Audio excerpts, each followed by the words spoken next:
Okay, so let's stand and open our Bibles. We're opening our Bibles to Ephesians chapter 3. Ephesians chapter 3, verses 20 and 21. That sounded great. Ephesians chapter 3, verses 20 and 21. It's a scripture, of course, that you're very familiar with. And I'm going to ask us to do this. I want you to have your Bible open, of course, but I'm going to have us read this scripture together aloud. And because I know there could be a variety of versions out there, if we can read what's on the screen together, then at least we know that we'll be in unison. So looking at Ephesians 3, verse 20, we're going to read it together, aloud and loudly, all right? Now to him who is able to do immeasurably more than all we ask or imagine, according to his power that is at work within us.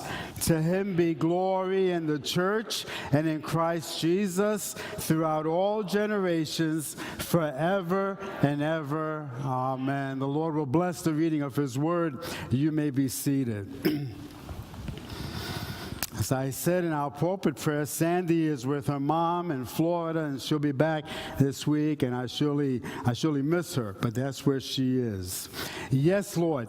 That's been the theme before us these last several weeks. It's the moniker that I chose as we entered this season of prayer and fasting, and it's also the title of the present series of messages. Messages which I hope have been building your faith as they have been building my faith in delivering them each week. Here we are, we're giving prayerful consideration to what our role will be when it comes to the vision before us. So we do want our faith to be strengthened. It's a vision of expanded facilities which will enable us to more effectively execute our present ministries while promoting and birthing the growth of future ministries. All along, keeping a constant focus on the city and surrounding communities which the Lord has called us to serve. A vision which is within the scope of AACC's greater vision. Our vision is this: AACC exists to make disciples of Jesus Christ, Christians who are prepared to engage the culture and shape it with the love and power of God. Our vision, our purpose is what moves us, what directs us, is to bring people to Jesus and then teach them what it means to be a follower of Christ while equipping them to go and change their world. Jesus has not called us to hide from the world, but instead to invade it with his presence and his power. And we do that by engaging the community, by having the Lord use us in the marketplace and in the public square. And all that I have just said is simply a local, corporate application to the grandest vision of all. There is no visionary greater than Jesus.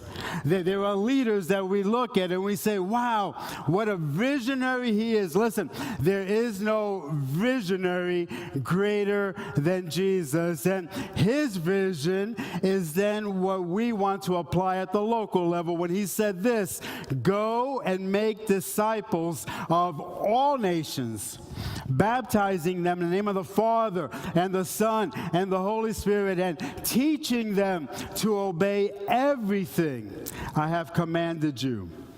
And then he closes it by saying, and surely I am with you always to the very end of the age. Did you catch it? Did you hear his promise?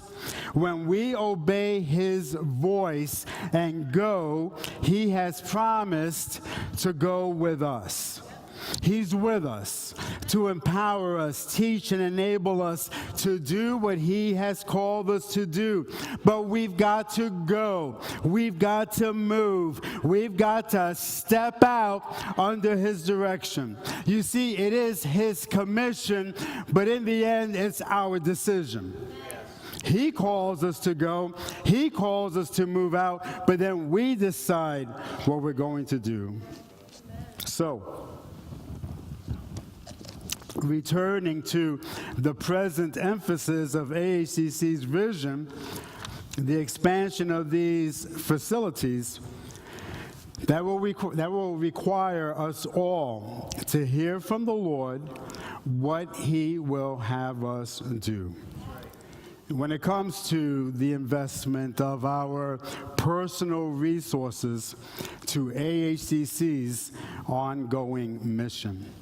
So next Sunday, each of us will receive a faith promise card. And we're not unfamiliar with this instrument. We use faith promise cards each year to declare what we believe God has called us and what He would have us do when it comes to our financial support to missions all around the world. This time it will be different. Each of us will be asked to prayerfully think about what we will do, not for the work of the kingdom overseas, but for the work of the kingdom at home. And neither is exclusive of the other. We're called to do both. We're called to advance His kingdom at home and around the world. The Sunday following the next, which will be February 24th, we'll gather our faith promise cards, we'll total them, and then we'll move forward from there. I am fully confident that God can resource us to enable us to do whatever He calls us to do. So, in the days ahead, we're all going to experience a Yes, Lord moment. So I've told you from the start that Yes, Lord is far more than a brand. It's far more than the flavor of the month at AHCC. I love what the newly elected Assemblies of God Executive Presbyter Melissa Alfaro had to say on the matter. I quote, "All you have to do is say yes to Jesus, He'll do the rest." When Jesus speaks, all we have to do is say yes to Jesus, He'll do the rest. There has to be a yes to Jesus, if not, we're limiting what He wants to do. Yes, Lord. Yes, Lord, that should be the believer's response to anything that Jesus asks of us. It really should be our lifestyle. So let me remind you of the ground covered, bring us back to this morning's emphasis, introduce you to a special group of people who will help me to underscore this morning's message. So over the past weeks, we've been taught to say yes to praying. Everything God's children do must begin with prayer. So we have 11 days left of our season, of our 40 days of prayer and fasting. So as Pastor Kevin said, let's finish strong. Let's stay at it. Let's keep taking that time to call out to the Lord.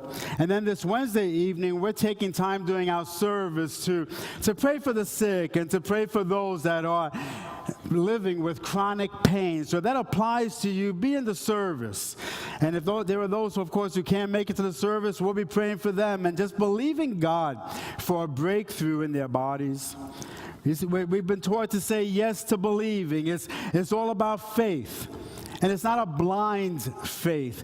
It's faith in our God, a God whose faithfulness has been proven and tested. Yes to giving. I love King David's testimony. After he invested great wealth into the construction of the temple, he said this, "But who am I and who are my people that we should be able to give as generously as this? Everything comes from you, God, and we have given you only what comes from your hand." Friends, why wouldn't we give of our resources to the advancement of God's work, since everything we have comes from Him? It all comes from Him. So why wouldn't we invest it in His work? And last week, yes to His love. That's why we do what we do. That's what motivates us. The love of Christ poured freely upon us. So last week, we took our time around the table of the Lord, and we reflected on God's love and Jesus' sacrifice. There's an interesting thing about the bread and the cup of communion. Most people like the bread. It's the cup that causes us to hesitate. Listen, people can come to a church service, enjoy the music, enjoy the friendships. They might even like the preacher. That's all the bread. But they get tripped up when there's a call to Christ-likeness, or to die to self daily, or to put Christ's purposes and plans first. That speaks about the cup.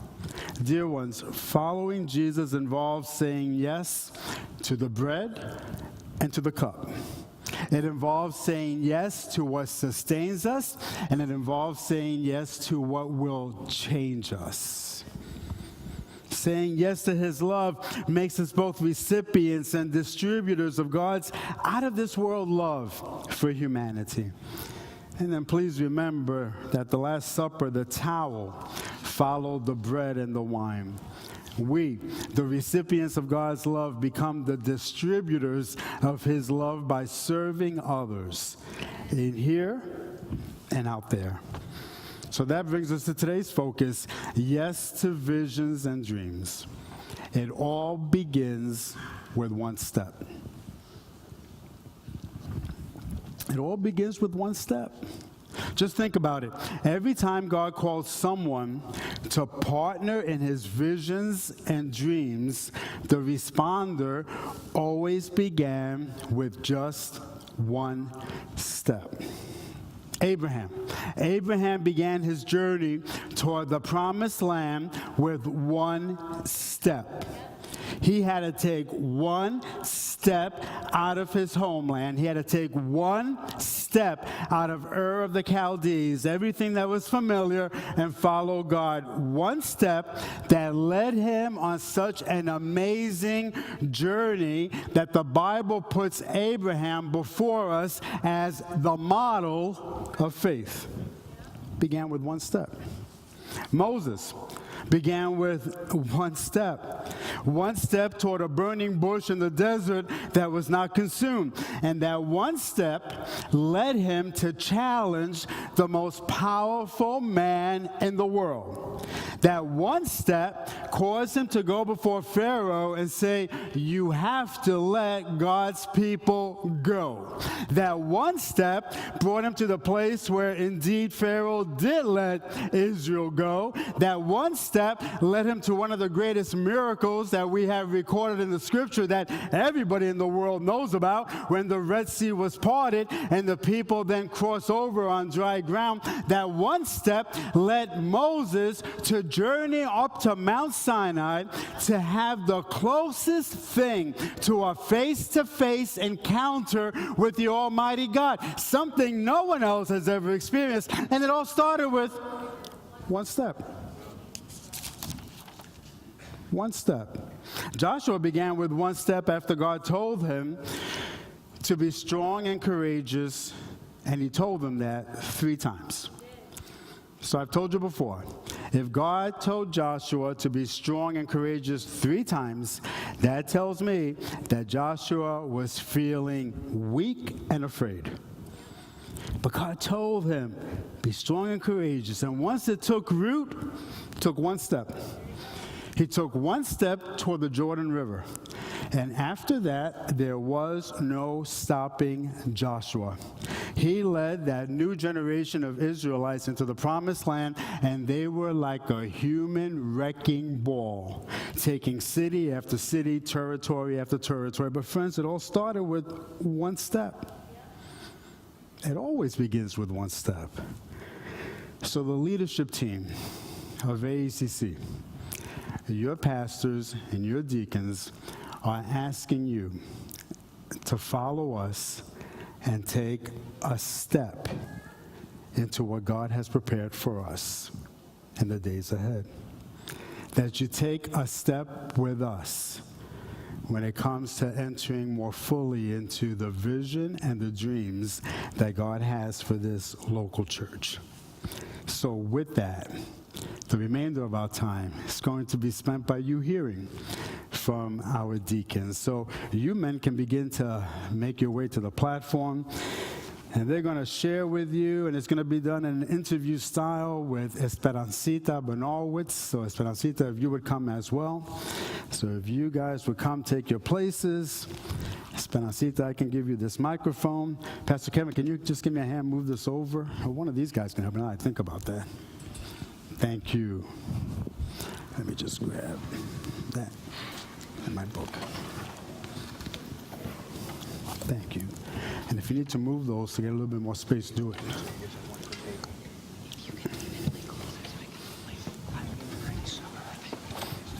It's too tight. You may want to stand over here, Esperancita. I'm coming. Do you want me to move that? No, this is perfect right like that. Well, God bless you all.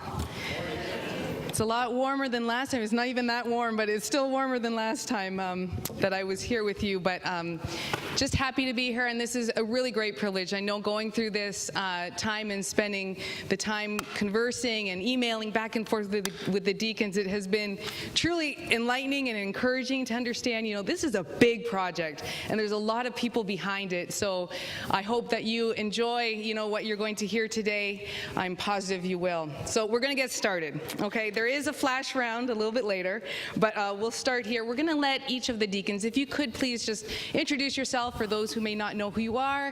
Tell us a little bit about your role in this expansion project specifically. And then I think it was interesting if you could just even share some of your outside of church experience that lends itself to this. Sometimes we do things that we don't even know that we're going to study a certain career, and it somehow is going to be used for God's glory as well. So I think maybe if we start at the end, is that okay with Dale? Sure. All right. Good morning, everyone. For those of you who don't know me, I'm Dale Ermschler. I've been honored and blessed to be part of the board here for a while. I've been part of the morning, Zay. I've been part of the exploratory team and prayer team thinking about and praying about this expansion project for quite a few years. In terms of just background, I work in the construction industry to a degree in overhead cranes. So I spend a lot of time with plans and with architects and engineers, reviewing plans and meeting with folks to lay things out and see how they look on plans and so forth. And then on the home front, I've done many home projects and contracted out quite a few things. So I feel like God's used a lot of those different projects and experiences to help me. My name is Craig Pershawn.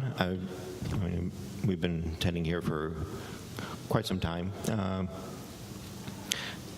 Since coming to, just last year I was elected back to the board. I was on the board over 10 years ago, and then again, then elected last year. So since this project has already started, kind of more of my role has been more of just giving feedback and more in the areas that Krista and I have served over the many years that we've been coming here. As far as background, before we came to this church, I was on a board at another church where we had a similar project, and so that's some experience there.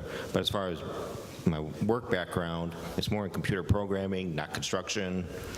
but God knows what He's doing, and He appoints us for a time, and this is the time. So. My name is Neil Greb. My wife and I and children have been attending AHCC for about 10 and a half years. I've been on the board for 2 years, so really I came on after a lot of the discussions had even begun regarding this project. And my professional background really gives me, I would say, no experience that I can think of that qualifies me to do this, but I think my unique perspective is I know children, I think. And I know I think I have some insight that I can give on meeting the needs of children, and that's a lot of what this project does. So I suppose that's probably, I am on a subcommittee that deals more directly with the architect, and I feel like that has been the most of my input has been involving just kind of meeting the needs of children with this project. And my name is Larry Baker, and I'm with Neil. Sometimes you feel like we're out of the box when we are looking at this project, being that I do all residential heating, and so I don't really do any of the construction end, though I've done buildings and ground maintenance and that kind of stuff, done some home renovations. So I think there's things that I'll bring to the table as we begin to look at plans and that kind of stuff that will work into the whole. One person I don't think can do it all. We need a team to do it all, and that's where we're all at. We all bring what we have, our resources, and we lay it at the feet of Jesus and allow him to use those gifts and talents that he's given us. Good morning. I'm Doug Brown. Debbie and I have been attending Auburn Hills Christian Center. Is this on? Can you hear me? Yeah. For the last 20 years. And late last year, Pastor Cal approached me and offered up an opportunity to fill an open position on the board.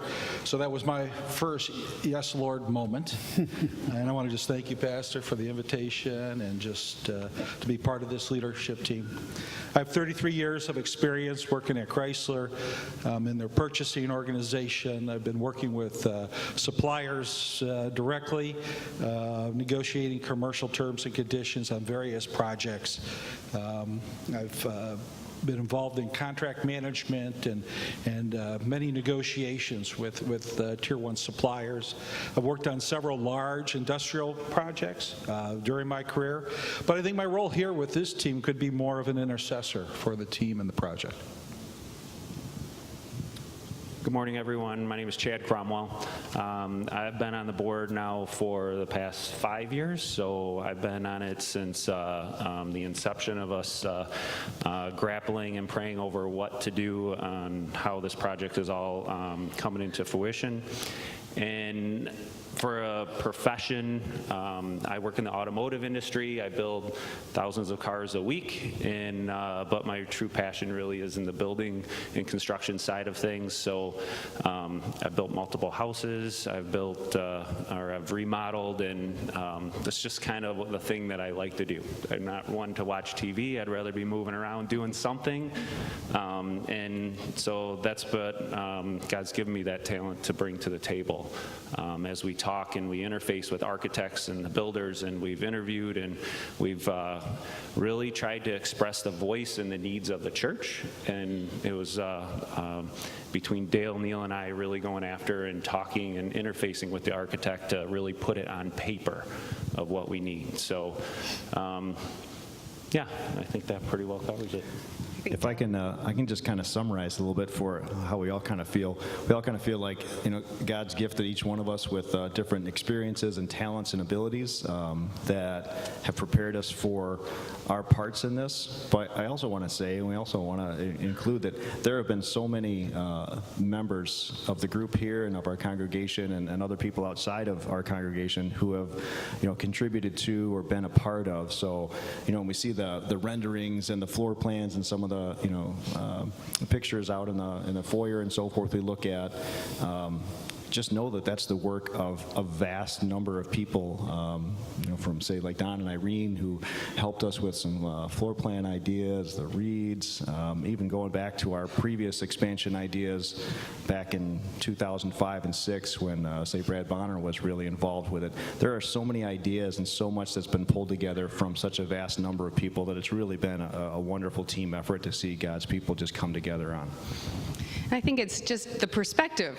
Anyone who walks through the church doors during the week, on the weekends, we all are living and breathing what's going on here at AHCC. So I think we all have a perspective, and bringing a group of people together and bringing different perspectives on how the ministries that are being taking place here and how we can make an expansion that would help that, I think, is what this is all about. So we're all part of it, really. Our feedback and our ideas are all part of it as well. So you mentioned that these talks have been had before, and I think they go back a long time ago. And Larry, I know you've been on the board for a year now, but you've been part of AHCC. You were born and raised here. So can you please give us just a little bit of a background? Take us back to kind of the beginning when this land was just purchased. Cut my teeth on the pews downtown Pontiac. So I've been here, out of any of these members on the board, I have been in the church my entire life, except for the 12 years that I was away and across town ministering as a music minister at another church. Then we came back. So the church originally acquired this property on Walton probably back in the 60s or the early 70s, and it was an old grape vineyard is what it was. And if you would have seen what it looked like back then, and it was the pastor's house on the property. And back then, even as a teenager, there was always talk that we need to develop the property. Let's put a gym up out there. We need something for the youth. I mean, we were still doing the work downtown Pontiac. But it was in the 80s is when the first original building was built that consisted of room 300 was a sanctuary and the two wings off the side, which the wings were smaller at that time. If you would have looked at the building from Walton Boulevard, looked down into the property, it would have looked like a small cross. And that's how the building was originally designed. And then, so back then, it was just that small church. Matter of fact, Lisa and I were married in room 300 30 years ago, come April of this year.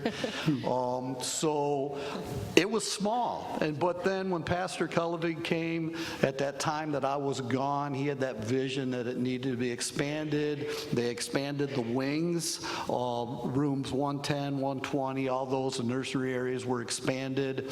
And then the sanctuary that we're in today, it was part of that thing. So I think that we go back, it's always been a vision that we use the property, develop it to its potential, and reach the community.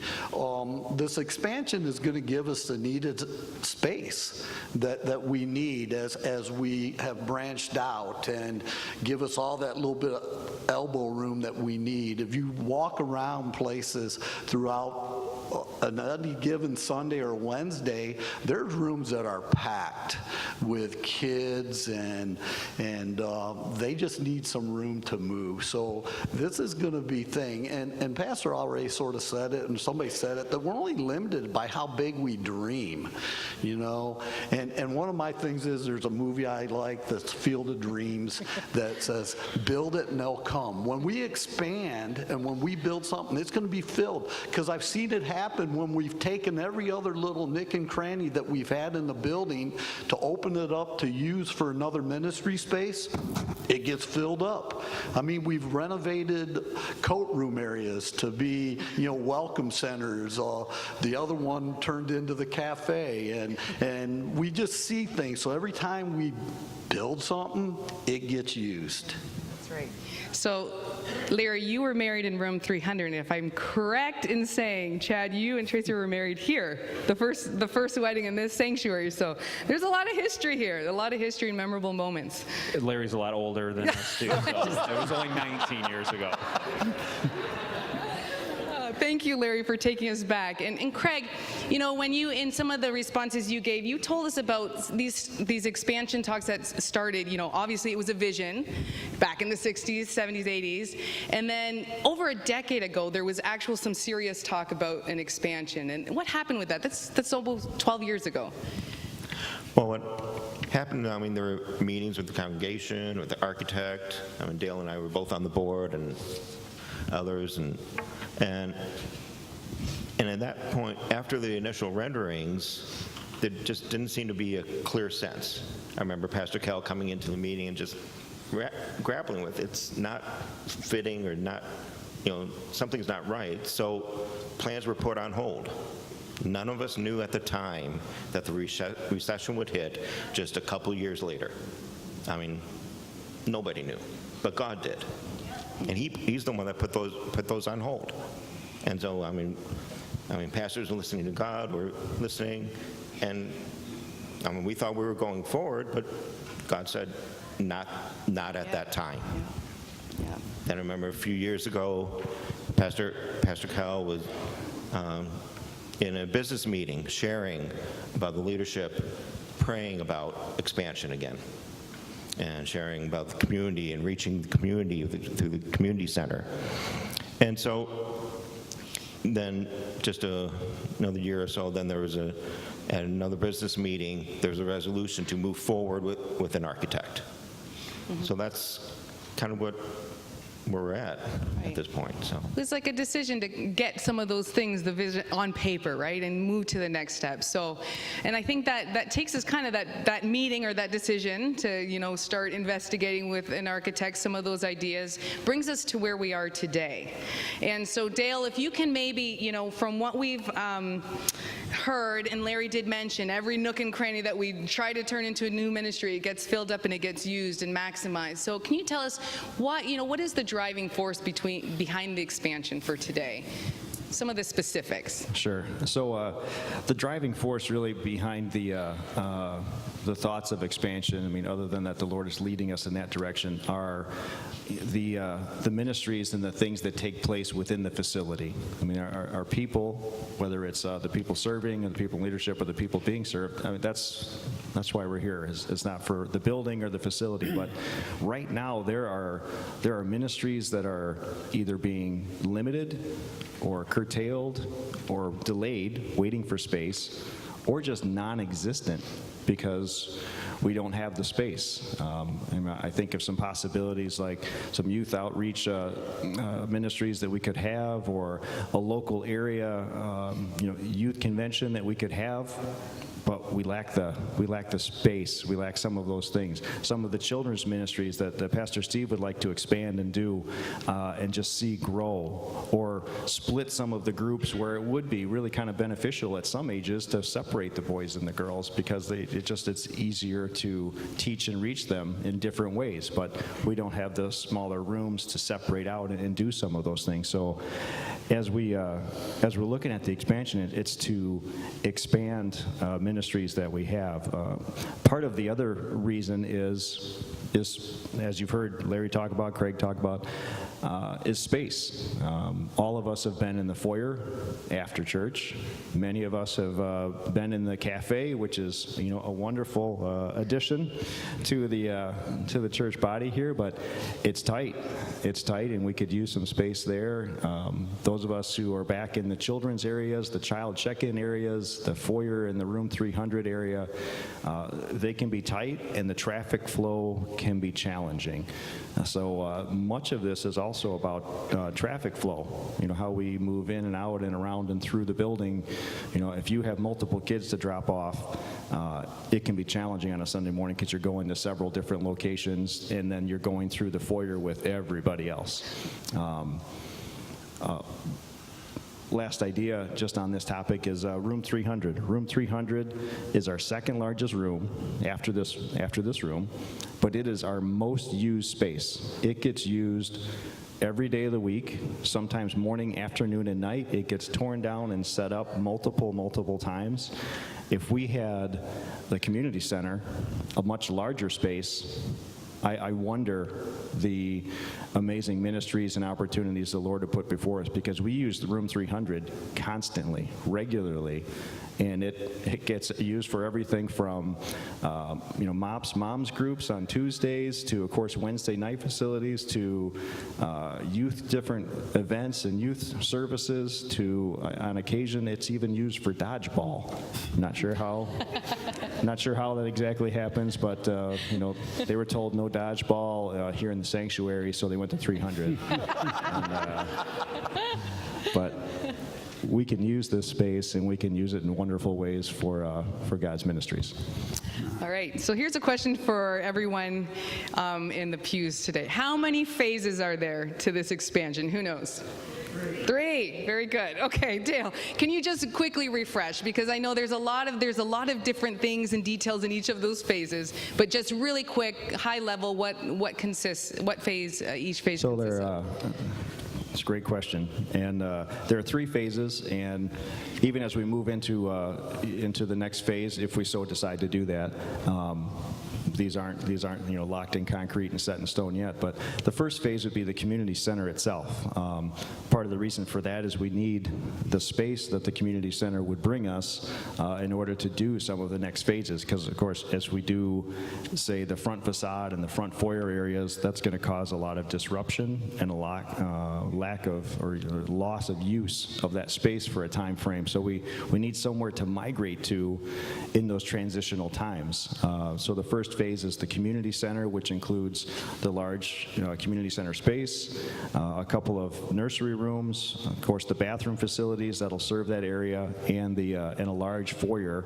And we've taken time and thought and expanded a couple times the size of that foyer so that we don't end up in the same spot where we have a small foyer in this new large space. So the community center.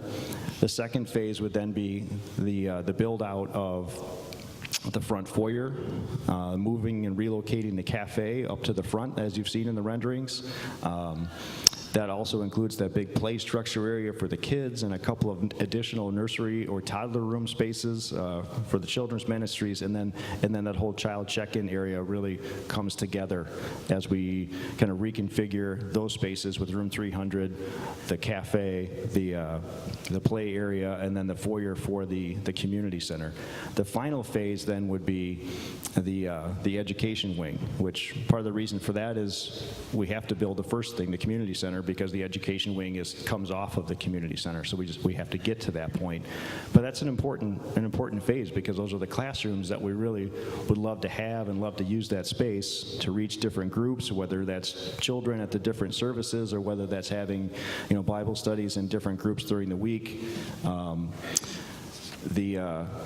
The final part of that phase 3 is tearing down the current house, because that's part of where the education wing is going to go. So we need that space over there, and we can't really connect to it because it doesn't meet any of the current codes and so forth. So we would be reconfiguring all of the spaces, as you've seen on the renderings, for the offices and conference rooms and such around the sanctuary here. Some of these existing classrooms and the music room space in the back will be converted to the church offices, which will be useful during the week, but also during services, because we'll have a large conference room and some other facilities there. Those are our 3 phases. Perfect. And I think, Pastor Cal, just to remind everyone, you did have an ask and people sent questions in. Mm-hmm. So these are some of the questions starting now that you're going to start hearing. And Dale, you actually already answered. The first question was, doesn't it make sense to better address the front of the building, foyer, cafe, nurseries first? And you had mentioned, well, part of that, building out the community center gives us a space to displace those ministries currently so that we can make those changes. So I think that answered that question. And now we're just going to go quick. I'm looking at Chad because he's next.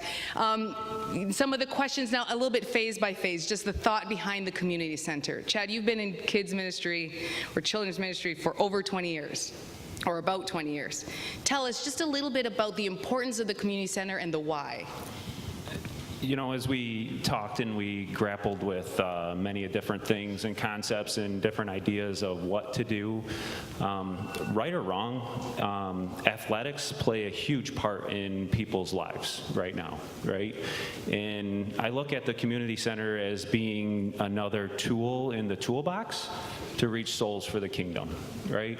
That's really what it comes down to, and it just opens up so many more avenues to actually touch kids and really reach home to the things that they can be passionate about, right?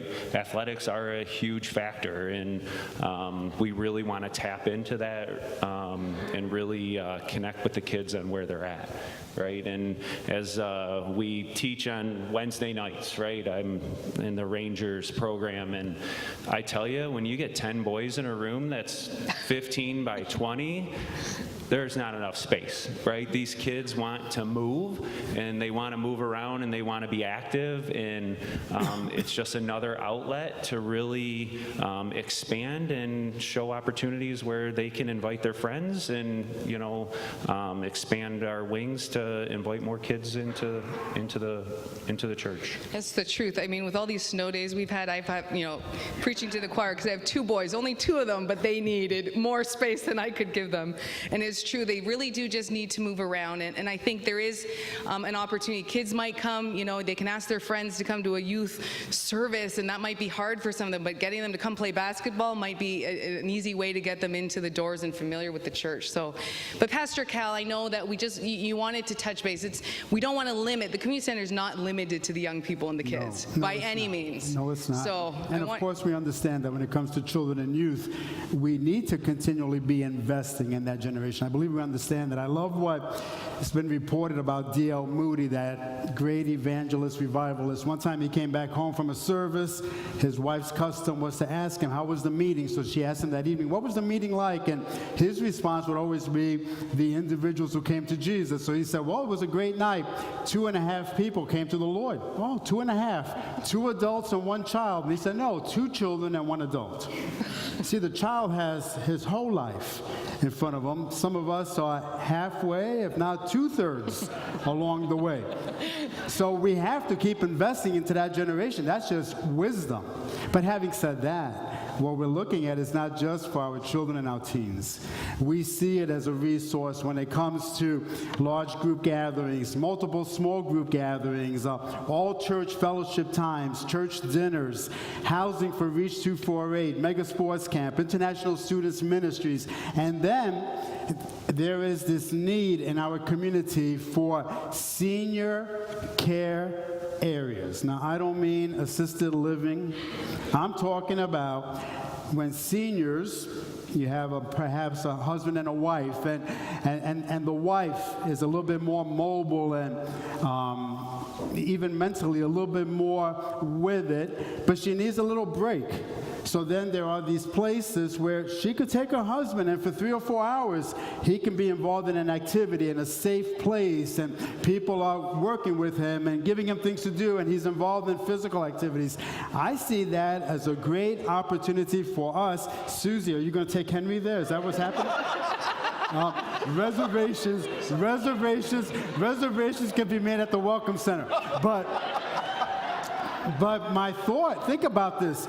Our seniors here could help us minister to the seniors out there who have that kind of need. Just think about it. Let alone the things that the adults can do there. Friends, we can dream as much as we want with that space, but no, it is not just for the children. And the focus of it, that issue of it being a community center, that's not just semantics with me. From the beginning, we made it clear, if we're going to do this, then it has to be for our family and it has to be for the community. Because here's the bottom line. The family is happy with anything.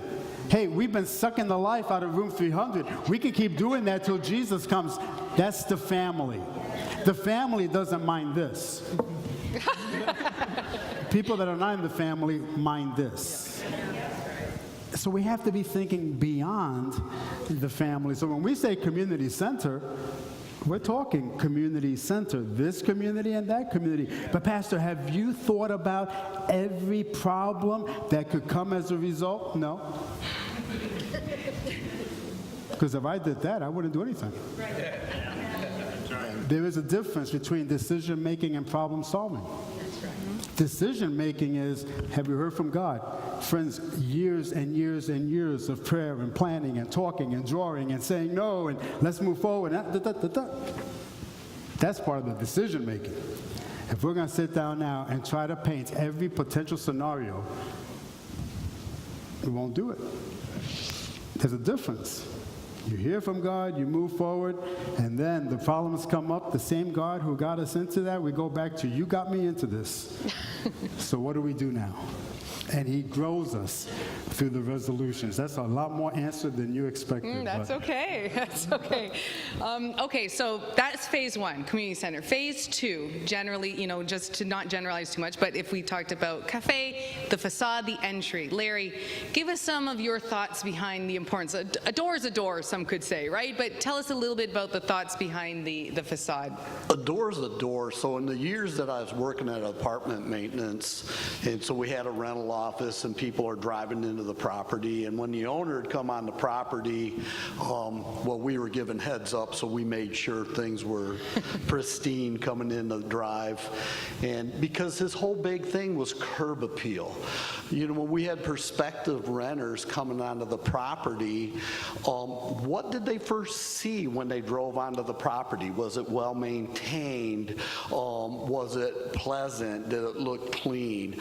And I think that's what we want. We want curb appeal. We want that first impression when the new people drive onto the property that it looks inviting. It looks like life's going on. It's just not a box that they're going to. And I was thinking this morning that, you know, you look at the malls that are built. When I grew up, you know, the Pontiac Mall was first built. It was just all square boxes with entry doors. But you look at Great Lakes now, and in particular, my favorite place, Bass Pro Shop, it's like walking into this big log cabin, you know? I mean, it's inviting, it brings you in, you know that there's life in there, especially when you walk through. And that's what we want. We want to show that there's life inside this building. You know, if I can add, I've had multiple conversations with the architect over the past, I don't know, it's years now.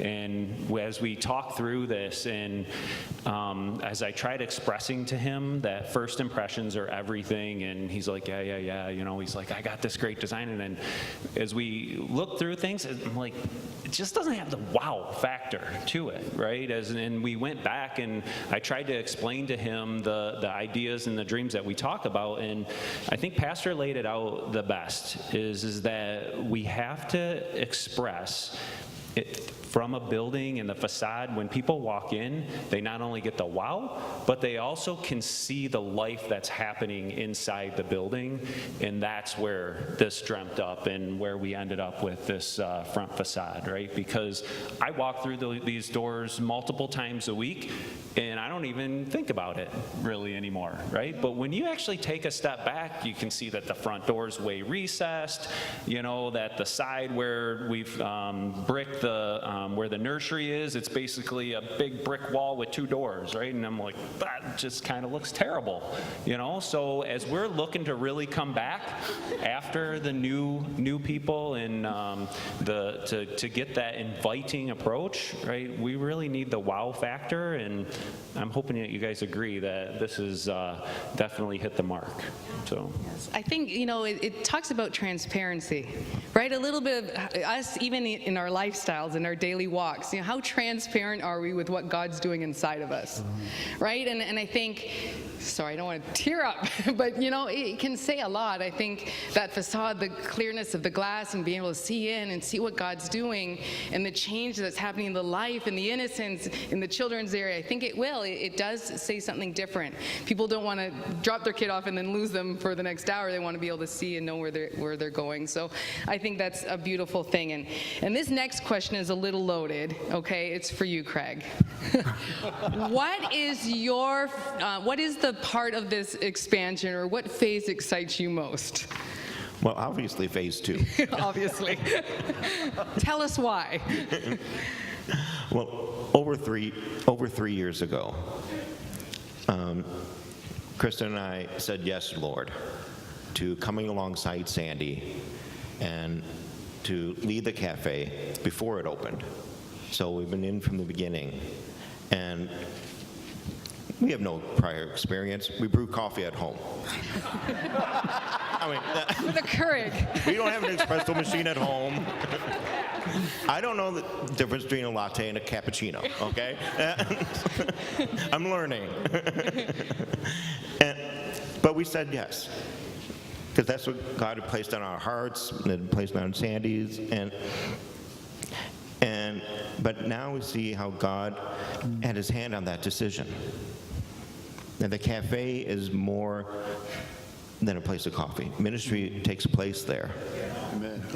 That, you know, the place of coffee has become a place of prayer and sharing with one another. Ministry takes place back there. And so I'm excited for what's to come, what we have planned. Now, moving the cafe from the back to the front when I like to be in the back, it's getting us out of the closet. But that, Literally. it's literally, because it was a closet. So we won't be able to hide back there, but we're going to be visible and we'll be able to connect more. Not only the space will be open, but we'll be able to connect with first-time guests. Yeah, we put a coupon in their bag when they welcome, and then they have to fight their way through the crowded foyer to get all the way back for a cup of coffee. Well, by bringing it up front, we're right there. It won't be just easy, just leave. They won't be able to just leave. They can come right over and get connected. And that's the ministry that takes place back there, when they can come back and connect and we can share God's love with them. Yeah, for sure. I mean, you guys make a mean almond milk steamer. I love it. So if you haven't had a coffee lately, go get one for sure. But it is true. It's where people connect, or that, sometimes it's hard to ask someone how they're doing. And if you happen to see them there, it's easier to do that. It's just people are more open when there's a cup of coffee in hand. So, okay, now on to phase 3. So community center, cafe, foyer. Let's go to phase 3, kind of the children's area, maybe the education center. Maybe it doesn't sound as exciting, but I think it has some big importance. So Doug, both Doug and Craig, both of you your children have been raised here and went through the different levels and of Sunday school and youth and et cetera. Can you just share a little bit the importance that you see in this education center? Sure. Like I mentioned before, we've been here for over 20 years now, and the reason that we found Auburn Hills Christian Center was as a result of our boys. They were all under 10 at that time, and we were looking for a place to bring them where they could learn about Jesus, to learn about the stories of the Bible, to learn about Jesus and his miracles, and just get those biblical truths. And we found that the Royal Rangers were part of the church, and that was a wonderful opportunity for them to engage and learn about character building and about God's promises for their lives. And that sort of started the whole process of the importance of Christian education and the ministries that were being offered here. And I felt like if that's what was important to us at the time, I could only imagine what it is for the people here in our family here, our church family, and outside in the community as well. So more space, more room, is going to be needed if we're going to continue to offer those ministries here at Auburn Hills Christian Center. Perfect. Craig? Well, when we came, as Vera said, our kids were young. Our boys were in children's church, super church, and our daughter was in kinder church. Well, now she's married. Our boy, son's in Boston, one's in the area, but they're out of the house. We're empty nesters. But through the church, the education, we're coming alongside parents as they're raising kids in the church and coming alongside them and putting the foundation of God's word in the children, from children through youth and beyond. So that as they become adults, we're praying that the decisions they make hopefully will be grounded in God's word. So, this is giving them a foundation on which to base their lives. And so the education is key. Right. Something else as far as with the church, it's a place of additional godly role models for our children. And there are some homes, and you think, I was involved in Rangers years ago, and we had boys were in a single mom situation and no dad at home. So that was godly men that could mentor and pour into their lives. That's just one example, and there's many more out there as far as that. It's true, and that's the spiritual side and giving that opportunity to connect and to sow those seeds. There's also the practicality of it. I know when I go on vacation, if I'm going to go on a cruise, I'd love to, but if I did, I want the one with the kids club. Or if I go to a hotel, I want a kids-friendly hotel. So there's part of having that, just that practicality. Neil, I think you're a great person to talk to us about the practicality of just, having the children's ministry and all the education center. Sure. I think there are obvious answers here. I mean, what kids don't love a big gym facility for running around, playing, the proposed playscape. But I'm going to kind of go back to that phase 2 and talk a little bit about that playscape area and how important this is. And it speaks to connectivity again, like Craig was saying. I have kids spanning all the way from youth down to nursery right now. And the big kids aren't so much the issue, but the little kids are. We have found, my wife Amy and I have found that over the years, Sunday mornings were always a very difficult time for us to connect with people. Because you get out of service, you're picking up your kids, and if you've got young ones, you don't want them running all over the building while you're trying to connect with people. So we're usually scooting out. You got, lunch to think of. But think about this area now where you have the cafe. And by the way, the cafe, that was sort of a late adjustment in the plans to move it to the front. And it was almost, I think, a turning point in this project. And but this cafe with a playscape right there where parents with young kids can grab a coffee, they can connect with people, they can get ministered to, and their kids are entertained. Yeah. They're right there. So I think that is such an important aspect of this whole project. And you're going to always... when you talk to me about this project, I'm always going to speak to, we can talk about our needs as a body right here, but I'm always going to point to the community. Because to me, this is a driving force behind this whole project, is keeping the community in mind. And I think about, as we've said already a couple times, we use 300 all the time. Room 300, we make do with Room 300. But I think of events, the outreach events that we do for children. The two key ones, two of the biggest ones I think of are Mega Sports Camp and Harvest Fest. And for anyone who's been here for Harvest Fest in Room 300, it's sort of insane in there during Harvest Fest. So just having a great big facility. What happens if Mega Sports Camp, it's raining outside? Having a bigger facility with a gym to do activities with the kids is, to me, so important. And again, these are outreach opportunities, right? These are things we do for our people, but we do them, the driving force behind these activities is the community, and bringing kids in, bringing the community into our building to let them know a little bit about us and how we operate. And Neil, can you just mention quickly, I know your wife Amy works with GEMS, and so the education note, how will that also support that ministry we already have? So the proposed plan would actually be to move the GEMS class, and for those of you that don't know, GEMS is kind of tucked back in this corner of the building on Sunday mornings, and so the plan would be to move GEMS to a more accessible, more visible part, and really kind of almost like it would feel like it's more a part of the ministries that are going on here because it's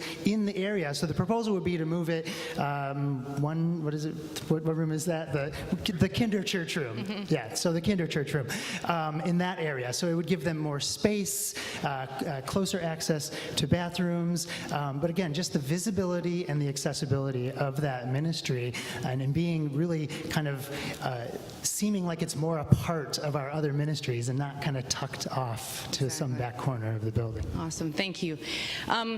Okay, here comes some more of the direct questions. So, Chad, I think you're up first here. Have future costs been calculated or considered? For example, the cost to heat and cool the community center. So yeah, we've had a lot of conversation on this, and if you were here for the family meeting, Sam Ashley, who was part of Cunningham Limp, we've had some discussion with him, and basically, just to give you a context, we'll be almost doubling the size of what we currently have.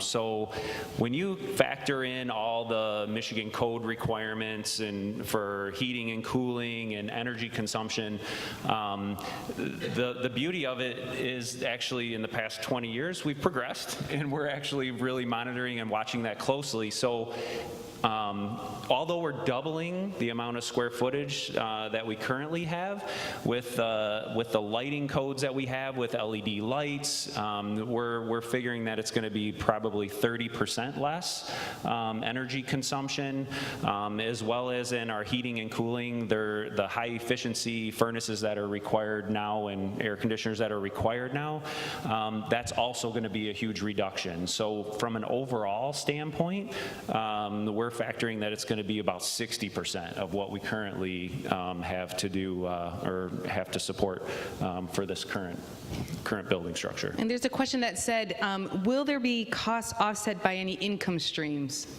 that are generated from the community center? Yeah, absolutely. We've actually already seen this. We've experienced it with the Walton House on different organizations who need to use our facility. Let me remind everyone, though, that this is not the priority. By no means is this any sort of been high on our priority list, but we have made sure that the way that this the whole master plan has been laid out, it's very conducive to making sure that we can pull in income from different events per se. For instance, the way that we've got conference rooms, or we've got rooms straight off the play structure and next to the cafe, it warrants itself for birthday parties. The gymnasium is completely separate. It'll be, the community center is completely separate from this side of the current structure. So that would be able to be something that could be able to pull investment on. But ultimately, though, that is not the highest priority, even though we did have a lot of thought around different opportunities. So. Perfect. Another question that came in, is there a larger, better kitchen area? This is important. Food is important. Not at this time, no. Okay. We are not going after a new kitchen area, but I will say, though, that we're reconfiguring and tying it into the community center, which will free up some space for whatever's in the current kitchen now to move it very close into adjoining areas to free up more space with what we have. But this, I know, has been a topic of discussion, which we will be watching very closely. Like, for instance, if we get into large type events, more than likely it's going to be a catered type event. It's not something that we would try managing through the current kitchen. And I think you had some details, Dale, on the changes. Yeah, so on the kitchen spaces, because I think that's important, because we all enjoy food. In the kitchen spaces, while we're not expanding the current kitchen, if you see the footprint up there to the left of the community center, there's the current kitchen. The spaces just outside of the kitchen and reconfiguring the areas around it is really going to, I think, greatly improve the efficiencies and the abilities of the kitchen to serve a large gathering, whether it's catered food or whether it's food we're having here. There'll also be a much larger expanded pantry area where we can store utensils and foodstuffs and all the things that the kitchen needs and sometimes struggles with now, like having the storage space for all the things. Another key component is there'll be a service counter into the community center from the kitchen areas. And then if you look at the plan up there, there's a hallway that separates the kitchen area from the community center, and that's intentional. And the reason for that is, I mean, those of us who've ever worked in the food industry know that you need to have a good flow. You need to have a good flow in and out of the kitchen for serving large quantities of food and large quantities of people. So we'll have doors on either end through that hallway where people can serve at the buffet counter into the community center, but then keep the flow moving through the kitchen and back out again, which will greatly improve our efficiency and our ability to have large community, all church functions where we're serving food or serving cake and drinks and that type of thing, and really be able to have some of the functions that right now we would struggle with, because if we had an all-church function right now, folks, I would be afraid if everyone came, because room 300 cannot seat everyone in its current size and configuration. If we set up tables and chairs and tried to seat everyone that's in the sanctuary with us right now, we'd be getting very creative, and we would definitely be getting very close to each other. So there's some great efficiencies that are being planned for the kitchen space. And then there is an additional expansion space right just to the bottom of where the kitchen is, in that green space, where if that did become a need in the future, we've got a little bit of space there to expand. Perfect. Okay, direct question. It's hard to interpret from the rendering, but are the bathrooms around the sanctuary being moved? So I'll take this one. No, the bathrooms are not being moved. With bathrooms, that's one of the most expensive items that it takes in order in any sort of project in order to move something like that. So we will not be moving them, but we will be refreshing them and bring them up more up to date. Perfect. Okay, outside the building structure itself, has consideration been given to furnishings, kiosks, computers, et cetera, to ensure facilities are tech current in order to accommodate expectations of the younger generation? Dale, looks like you're going to... You got that I'll one. speak to that a little bit. Yes, we've given a lot of consideration to the furnishings and the things that we'll have, and there have been some great ideas and some exciting ideas, and some of the things you see in the renderings. I guess specifically, I'll talk about the youth. I'm calling it the youth, but I think everyone will want to be up there. The mezzanine area that is going to overlook the community center. You can see a little bit of it to the top side of the community center, but that is 2,700, give or take, 2,700 square feet of hangout space that's going to have tables, chairs, a floating whiteboard, so that we can convert that one space to the left of it to a classroom area. But then there's ping pong up there. It might be a pool table. There's some other things up there, and some cool seating, and a counter space that overlooks the community center, so you could sit up there with a coffee or something and watch whatever's happening down in the community center. So from the kids areas, the play structures, the nursery areas, the check-in counters, there have been some fantastic ideas, again, from many people who are involved in those ministries who know, like, hey, what would be great, what would really help, and then some of the things that we've seen, because we've gone and we've toured other facilities and seen, some great ideas, and we're planning on incorporating as many of those as we can. Perfect. So maybe a little bit back with the question that had to do with income, would there be income from the community center? A question was asked, has an ROI, a return on investment calculation, been made to determine how the expansion could be utilized in order to make this investment pay off? Okay, so I'll take that one too. So as we think about return of investment on this expansion project, and ROI is a term that I hear about at work, and it's an important one. But here in our church setting, our ROI, as we've calculated it, I'll throw another acronym out, is LNCB. Which is, or LCNB, sorry about that, lives changed and new believers. We want to see lives changed Amen. and new believers. So, I mean, that is what we are investing in. That is what we are looking to do. Those are our goals and our hopes and our expectations for this, is lives changed and new believers, because each of us can be developed further by the things that we'll be able to do, the ministries we might be impacted in, whether we're serving in those ministries or whether we're being served in those ministries. And then the new folks that we're hoping that, come in to the ministries and the activities and the different things that happen in this new facility. Thank you.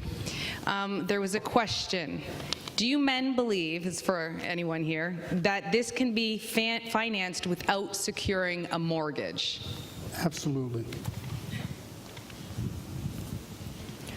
Well, Absolutely. He grabbed the mic, so I don't want to cut him off. Craig, go ahead. No, absolutely from Pastor Kell, and we agree. Come Yes. on, Ephesians 3:20 Yes. and 21. So God can resource this. Yes. And he can resource it any way he desires. That's right. He can give us creative thought. He can give us phenomenal ideas. When we say yes to him, then he steps in and shows us things that we haven't even thought about. Now, going back to financing, does that mean I'm anti-financing? No. But we will not put this congregation under an encumbering debt. Financing can be a tool. This was financed, part of it. And then the mortgage on this was paid off by the congregation within 7 years. When you do that, then financing became a tool. It got you to your goal, and then you got out of that quickly. And again, of course, when it comes to financing, that would be brought to a vote before the membership. But we're not looking to put the church in some kind of encumbering debt. So to that question, though, as far as is God, do I believe he's able? Yeah, I believe he's able. I believe that, and I'll pray that. Will you pray that? I'll pray that God will flow his resources through us. But I didn't know, I think you... No, Craig, I think, was going to... Something, Dad? Well, I also remember, as far as recall, in Moses and the Israelites, and when they were giving to the first tabernacle, at one point Moses had to restrain the people from giving because they had already given more than was needed. And again, I mean, anything's possible with God. That's right. I mean, he's not limited. That's right. And then this is the last question. It's really kind of a general one for any of you. Is there anything, the scope of this project, that intimidates you or makes you nervous as you approach it in moving into this next phase? So just a general question. I think with faith, anytime it's a little intimidating. I mean, let's be in Peter's shoes, and he's sitting in the boat, and number one, they're spooked out because they see Christ walking on the water, and then he tells him to come, and you don't think that's a little intimidating to get out of the boat? Must have been, because the other 11 didn't step out with him. So I think anytime we step out in faith, it can be a little intimidating. My wife intimidated me when she just told me how we were going to start giving to missions. And so I went along with it and took that step. As Pastor preached this morning, take that step. I took that step, and we did it consistently. And at the end of the year, God amazed me at what we had did and what we lived on with what was remaining that he gave us. So I think there is some intimidation, but you got to remember, God's bigger than us. We need to trust him, believe in him, put our faith in him, and obey him, and he's going to take care of us. Amen. I just wanted to mention that it's almost not, in a sense, like if we're thinking what size makes sense to us, or what scope is comfortable for us, what kind of faith does that take? You know, I think if you're thinking God-sized vision, it should be a little bit daunting. It should be a little bit scary, because you're thinking with God-sized vision, right? So the answer is yes. I mean, the scope is massive, and it does seem daunting. But I think that builds our faith. You know, I can, like Larry was saying, I can give examples from my own life, and Amy can too. You can talk to us about these. We'll tell you example after example of where we have stepped out, missions giving, other giving. Like, we have stepped out in faith in our lives before, and it seemed very daunting to us, and it didn't seem to make sense for us. But I can give you example after example of God has been faithful to us in our finances, in our lives, and it was all about just the yes, right? The saying yes to something big, and then watching God and see what God can do through the whole process. Amen. I think for me, this is absolutely intimidating, right? Because of the fact that we've all been called to be stewards of God's money and resources, right?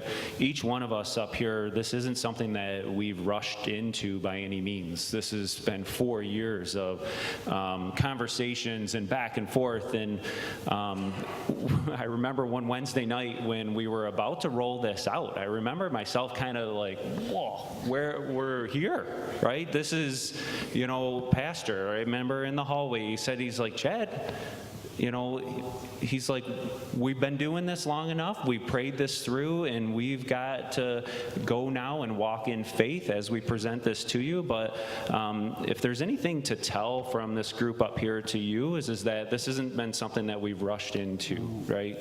And really, when we talk about faith and moving forward into something, God has got this, right? He has been with us through and through, and he's given us examples left and right of him being there with us. So, Amen. A $6 million budget is large. I mean, that's a big number. We serve a big God. But when I think about it, it brings me to my knees. This project is bigger than any one of us.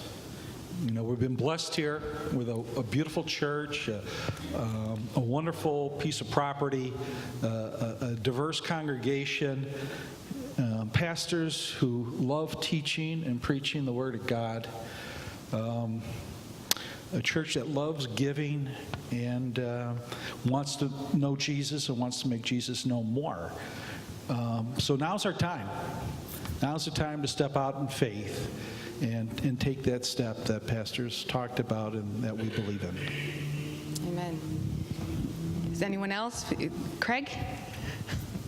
Well, it is intimidating. I know when we first heard the number, it was like, wow. But with God, I don't remember who had said it or where Chris and I heard this, but do we want to settle for what we can accomplish on our own, or what God can accomplish in and through us? That's right. And then we think about the tamarisk tree that Abraham planted, as Pastor had shared, and that he planted for future generations to enjoy. Just as we are enjoying this facility now because of past generations who stepped out in faith. That's right. Amen. Let me just add to that, just talking about that tamarisk tree, and I just love that thought and that notion that, we plant something that we might not ever enjoy, or we plant something that we'll enjoy, but it's also for those future generations or those future people that, aren't even here yet. I mean, and like Craig just said, I think about so many of the saints who are part of this congregation who've gone home to be with the Lord, like Larry's dad, like so many others that participated in building this sanctuary. We were here and part of the congregation back then, and I just think of some of those folks that invested into this building project and this sanctuary that we all get to enjoy now. And I think that that's the opportunity that we have now, is to plant our tamarisk tree and to plant this community center and this expansion for the future of this congregation, the future generations who will come here, those kids that will come through and grow up and be a part of this, and that'll be their story, just like here we are now, and there were people in the late 90s who were working on this project that we're sitting in right now. And that's a great thing to be a part of. Yes. Praise God. Well, Pastor Kel, deacons, thank you so much for taking the time to answer the questions that came in.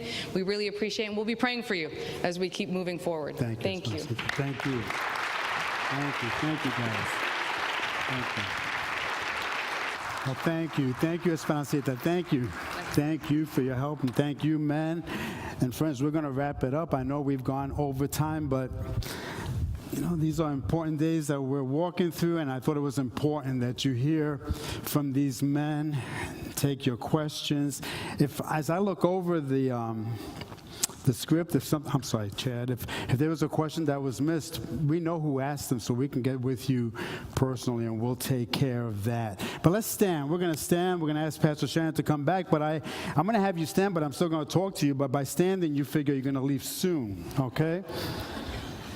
But again, it all begins with one step. Just one step.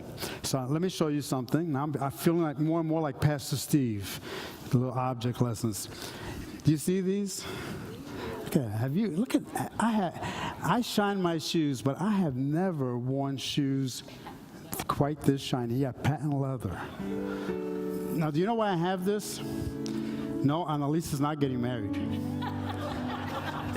For one thing, we told her, listen, we're just about done paying your tuition. You're going to give us some breathing space before that happens.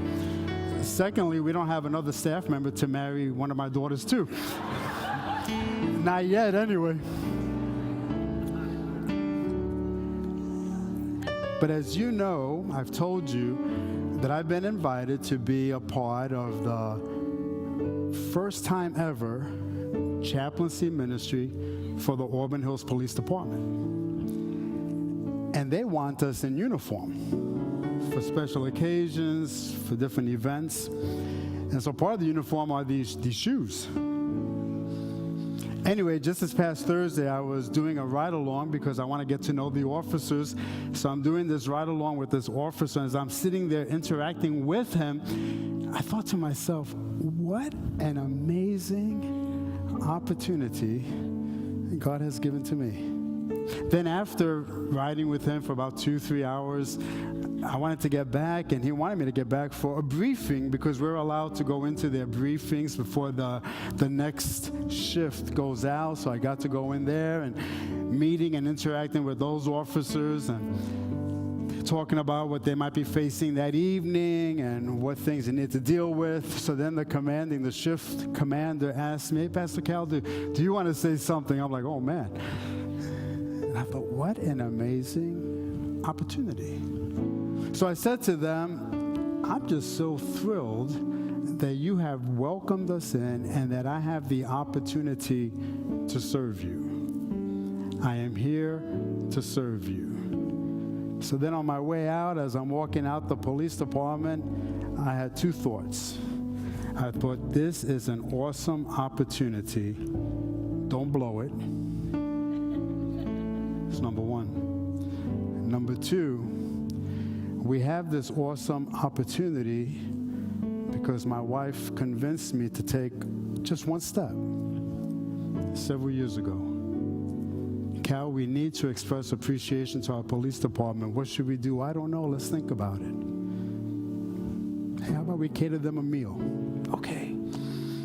Let's make some phone calls, make some connections, find out how we can do that.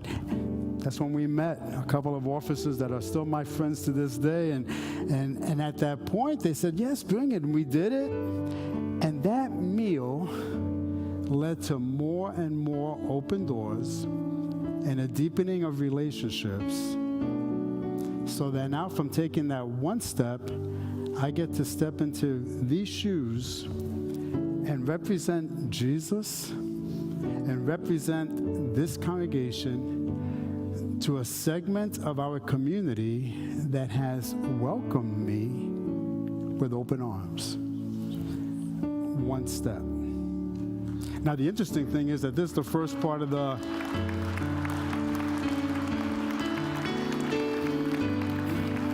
That's the first part of the uniform that I've received. Everything else is being worked. And I thought, well, that's great. Because I read in Ephesians 6 that my feet, your feet, are to be shod with the preparation of the gospel of peace. So I think it's a good thing that I got those shoes first. But friends, just one step. So we're asking you. The leadership is asking you. Will you follow us? Will you follow us as we follow Jesus into this next step? 11 days. 11 days of prayer and fasting. In your prayer and fasting, would you pray and fast about what your role is to be in all of this? What's currently happening, what will happen in the future. So, Father, we come to you in Jesus' name. And we're grateful, Lord, that you are the God who will do exceeding abundantly above all that we ask or think, according to your power that's at work with us and within us. And Father, that's far more than a nice benediction. Father God, that is a directive to trust you, to do things that will amaze us. What a reminder that you are limitless in what you are able to do. So God, I'm asking that you help us all, that you touch our sanctified imaginations and that we would dare to imagine great things with you. Granted, we pray. And then, friends, before we close, and I know we've pushed the clock, but we don't end the service here without giving opportunity for people to come to Jesus. Listen, you don't know Jesus as your Savior, I'm inviting you to take the first step that will change your life. Acknowledge your need of a Savior. Turn away from living life on your terms and turn to the Creator and ask Him to forgive and to restore and to bring you into relationship with Him through Jesus, and He will do that. So, I'll ask Pastor Shannon to close us out with a chorus. As always, these altars are open. If you want to come to this place of prayer because you're wanting to receive Jesus, you come. If you have another need, situation, circumstance, you didn't come forward earlier, you want to come now, you come. And our prayer partners will come alongside and pray with you. Pastor